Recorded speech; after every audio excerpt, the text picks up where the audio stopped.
Right answer 98.4 degree Fahrenheit. একটা সুন্দর কবিতা line বলছি। পাখি সব পড়ে রব রাতি বহাইল, কাননে কুসুম কলি সকলই ফুটিল। এই এক গুরুত্বপূর্ণ লাইন শিশু পাঠ বই থেকে হয়েছে। বলতে হবে এই কবিতার লেখকের নাম কি? যারা হাত যারা দেখি তা বলবো আমি। বল বলে তোর আগে আগে তুই হবে না, তুই একটা দিয়েছিস বলে তোর তুই দিস। আর কেউ আছে? কেউ নাই? তুই বলি তো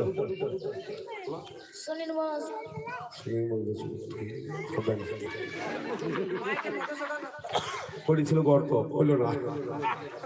মদন মোহন তর্কালঙ্কার, মদন মোহন তর্কালঙ্কার। বলতে হবে পরে প্রশ্ন, সিপাহী বিদ্রোহের